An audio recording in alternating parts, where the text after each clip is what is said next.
Assalamualaikum warahmatullahi wabarakatuh. Pada bagian ini kita akan membuat API produk untuk website brand kita. Langkah yang pertama, kita akan membuat folder baru bernama products di folder roots handler ini. Kita buat folder baru products di sini. Nah, di sini itu kita akan membuat beberapa file lagi. Ada file index, create, update, destroy, getlist, dan get. Berarti saya coba buat dulu index.js,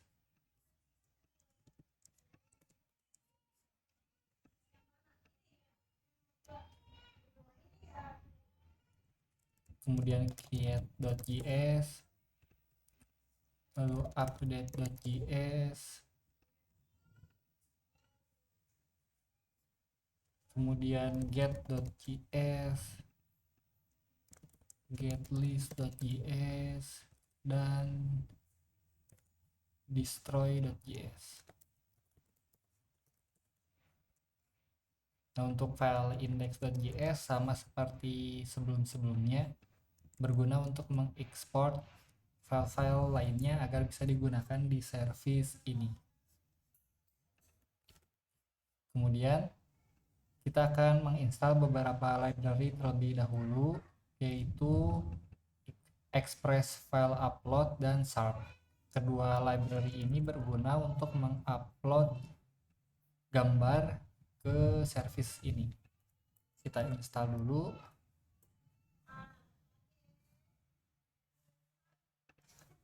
Kemudian yang kedua kita install yang npm install sharp. Pastikan node yang dipakai itu versi 20.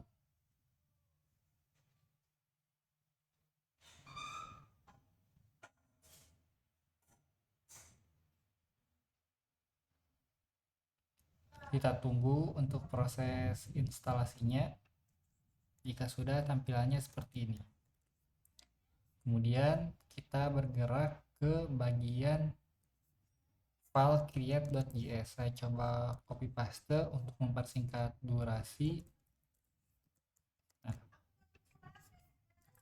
Nah, yang di sini untuk line pertama kita akan menggunakan model produk yang telah kita buat di bagian ini. Kemudian kita akan gunakan library Festus Validator juga untuk memvalidasi data atau inputan yang diberikan oleh user. Kemudian untuk library Sharp ini berguna untuk mengedit atau mengubah file gambar yang diberikan oleh user. Kemudian di sini kita membuat satu buah fungsi bernama generate slug. Jadi slug ini akan kita generate secara otomatis berdasarkan title atau judul dari produk yang diinputkan oleh user. Kita set slugnya itu panjangnya itu 5 karakter. Untuk yang bagian karakter sini adalah dataset atau karakter-karakter yang dipakai untuk menggenerate slugnya. Kemudian untuk ini karakter slang itu adalah jumlah atau panjang dari karakter-karakter berikut ini. Kemudian untuk random string kita berikan empty string dulu, karena random string ini berguna untuk penampung di fungsi generate ini. Nah, caranya kita looping terlebih dahulu agar mendapatkan kata acak sebanyak 5 karakter dari data berikut ini. Jadi nanti slugnya itu berdasarkan title yang spasinya itu diganti menjadi dash seperti ini, kemudian diganti menjadi lowercase semuanya, dan ditambahkan dengan random string di belakangnya. Hal ini bertujuan agar tidak ada slug yang duplikasi atau slug yang sama. Jadi perlu dibuatkan seperti ini. Jadi setelah judul ada random stringnya, karena bisa jadi judul tiap produk itu sama gitu. Jadi ini pembedanya ada di random string ini. Kemudian untuk logic awalnya itu kita fokus ke bagian modul export ini. Di bagian create.js ini, yang pertama kita akan melakukan pengecekan request filesnya apakah ada gambarnya atau tidak. Kalau misalkan tidak ada gambarnya, akan error file not found. Kemudian selanjutnya kita lakukan pengecekan ke request files.image. Kalau misalkan tidak ditemukan, maka kita set error image file not found. Lalu yang ketiga adalah pengecekan ke request files image data. Kalau misalkan tidak ditemukan juga, kita akan set error file data not found.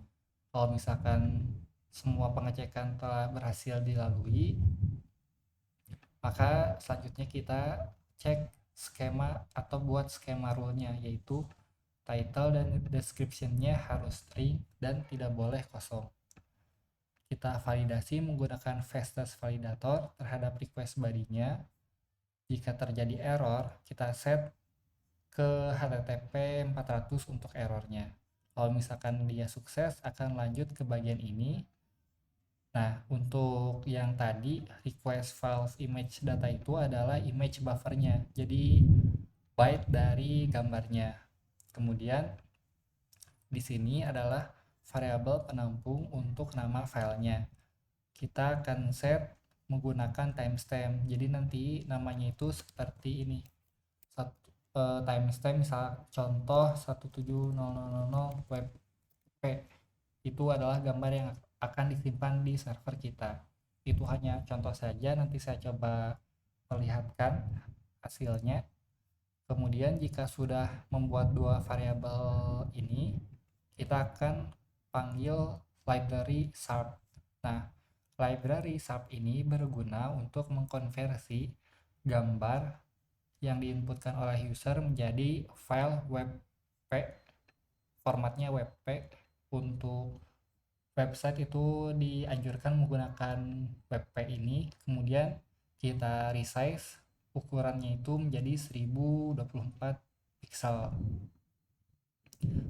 dan argumen yang kita pakai adalah image buffernya. Di sini kita save ke folder public image, nanti akan muncul di sini. Nanti namanya itu timestamp.webp.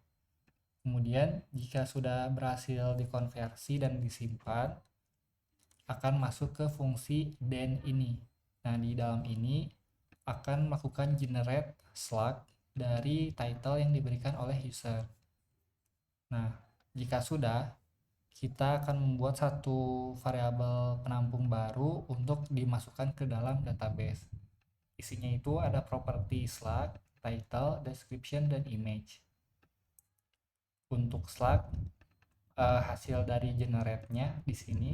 Untuk title dari request body, untuk description dari request body juga, dan untuk image adalah file name dan foldernya. Karena kan di sini kita menggunakan image ya, jadi folder lalu file name. Kenapa tidak menggunakan public? Karena nanti root path-nya itu otomatis sudah di public untuk gambar itu, jadi tidak perlu ditambahkan lagi di bagian sini. Jika sudah, kita inputkan ke dalam database menggunakan model product dan fungsi create. Jika ada kegagalan atau bernilai 0, maka akan menampilkan data gagal ditambahkan dengan error 400.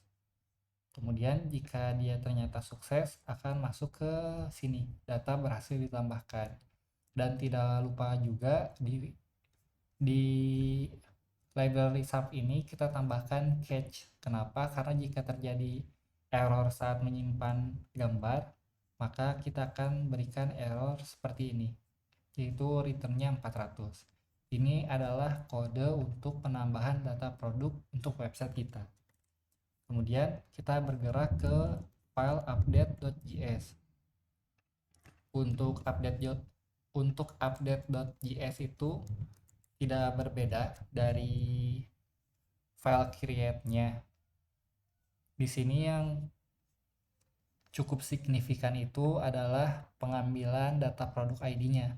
karena untuk slide-nya itu sama, di sini library-nya masih sama, modelnya masih sama, fungsi generate slug-nya juga masih sama, skema dan validasinya juga masih sama. Kemudian untuk produk ID-nya juga kita ambil menggunakan request params.id. Kemudian kita cek ke database menggunakan find by pk. Jika tidak ditemukan datanya akan muncul error seperti ini. Kemudian kita generate slug-nya terlebih dahulu. Lalu kita akan melakukan pengecekan apakah ada data gambarnya atau tidak. Kalau misalkan ada data gambarnya akan masuk ke dalam if ini, berarti akan mengupdate gambar. Kalau misalkan tidak ada data gambar, hanya mengupdate slug, title, dan description saja tanpa mengubah foto atau gambar si produk. Jadi kalau misalkan ada gambarnya itu kita akan masukkan lagi ke dalam folder yang sama, ke public image. Kemudian kita akan melakukan update data di sini. Perbedaannya kalau kalian cek antara yang if dan yang else itu di bagian image ini. Karena di bagian yang if ini ada image-nya karena akan mengubah si data gambarnya juga. Sedangkan untuk yang else karena tidak ada data gambar yang dikirimkan oleh user berarti hanya mengedit atau mengubah properti slug, title, dan description. Untuk returnnya juga jika sudah berubah akan seperti ini, data berhasil diubah, dan yang di sini juga data berhasil diubah seperti itu. Dan jangan lupa juga ditambahkan catch agar kalau terjadi error kita bisa return 400 kepada user. Itu adalah untuk pengerjaan update data produk. Selanjutnya untuk file destroy.js ini kita akan mengambil ID produknya dulu sama seperti di data-data yang lain, mengambil ID-nya dulu, kemudian kita cek apakah ada data tersebut atau tidak. Kalau misalkan ada, baru kita hapus menggunakan fungsi destroy ini dan kita return sukses ke user dengan pesan data berhasil dihapus.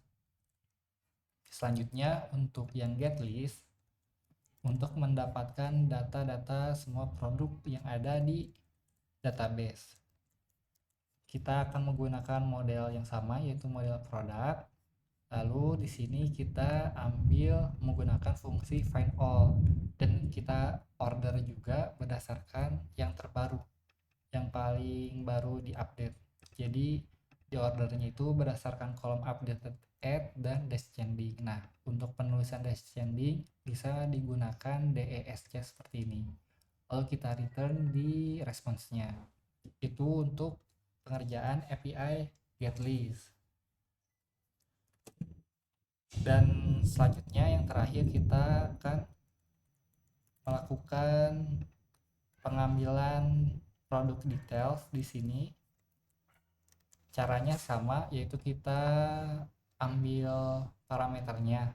Karena kita akan menggunakan slug, kita gunakan params.slug seperti ini. Karena kan kalau yang di reviews kita pakai ID ya, sedangkan di produk kita akan menggunakan slug karena si produk ini bisa diakses oleh semua orang gitu, jadi amannya menggunakan slug.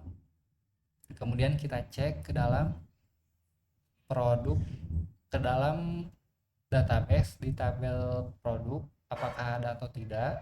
Kalau misalkan tidak ada maka kita return error, kalau ada kita return ke response-nya. Ini adalah untuk pengambilan produk details di backend kita. Lalu selanjutnya itu kita akan buat routernya terlebih dahulu di folder routes ini. Kita namakan product.js seperti ini. Kemudian saya paste saja untuk mempercepat penjelasan. Nah, di yang awal ini kita gunakan library express agar bisa menggunakan fungsi routernya. Kemudian yang ini adalah kita panggil handler yang telah kita buat sebelumnya di bagian ini. Kemudian ini adalah middleware-nya, verify token. Jadi untuk menambah data, mengupdate data, dan menghapus data itu hanya bisa dilakukan oleh admin. Oleh karena itu kita perlu set middleware di 3 endpoint tersebut atau 3 API tersebut. Untuk get all data dan get product details bisa dilakukan oleh semua orang. Nah, kalau kalian lihat untuk yang produk detail itu menggunakan *2 Oleh karena itu di fungsi atau file get.js itu menggunakan slug di sini. Jadi disamakan saja antara routernya dengan handlernya. Untuk get all data dan get product details menggunakan metode get. Untuk penambahan data menggunakan metode post. Untuk update data menggunakan put. Dan untuk menghapus data menggunakan metode delete. Dan selanjutnya kita akan menginstal library Force. Ini bertujuan agar API kita bisa digunakan oleh frontend kita atau browser si user, karena jika tidak kita set seperti ini nanti tidak akan bisa dipakai API-nya oleh si klien browsernya. Jadi kita akan install library tadi, si course ini, kemudian kita tambahkan course ini di bagian app.js. Kita tambahkan saja di sini. Kemudian tambahkan lagi product router dan file uploadnya di bagian sini. Ini tadi yang kita tambahkan. Kemudian kita ubah untuk express. Nah, di bagian sini kita akan ubah dengan yang kita set tadi. Jadi kalian copy paste saja si kodenya agar tidak salah. Jadi ada perubahan di bagian sini. Dan si routernya juga kita tambahkan di bawah ini agar si service-nya bisa menemukan path atau endpoint dari API produk. Untuk final code-nya bisa kalian copy paste juga agar tidak salah.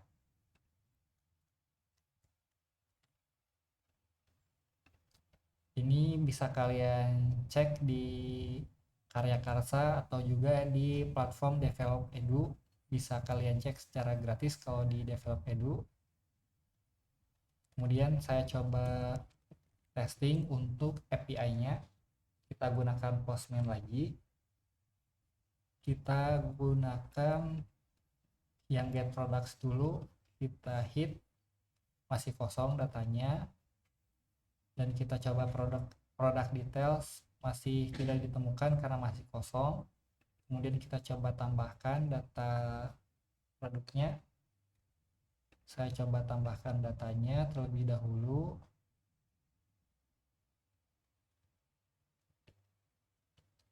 Saya coba tambahkan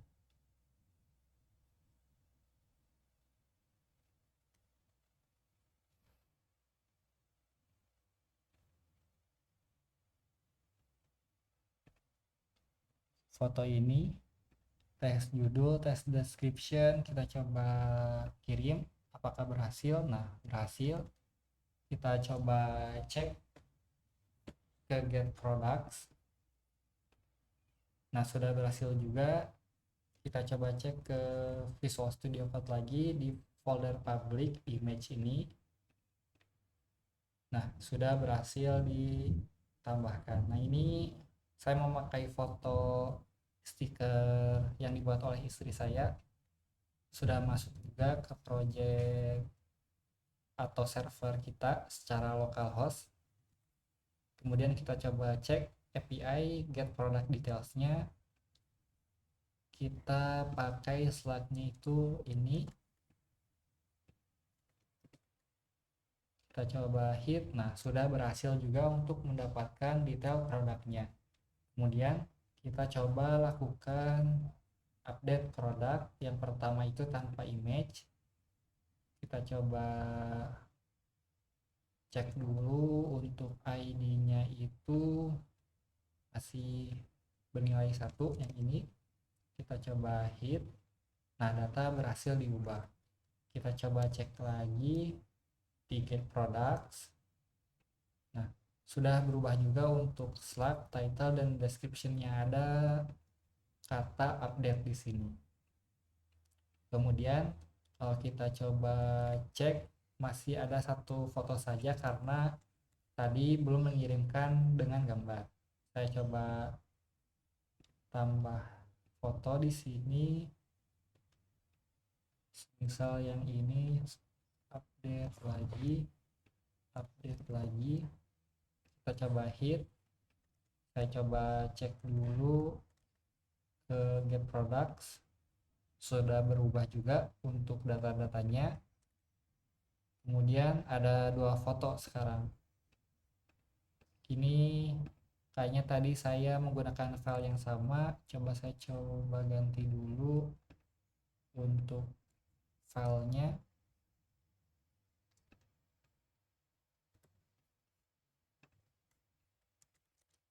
Nah, sudah ada yang baru. Oke, sudah berubah ya untuk fotonya. Jadi sudah berubah untuk foto di API update produk ini. Kemudian kita akan lakukan tes delete produk. Kita menggunakan ID. Kita coba cek kalau ID-nya salah, data tidak ditemukan. Kalau menggunakan ID yang sesuai, data berhasil dihapus. Kita coba cek lagi get products, data sudah kosong.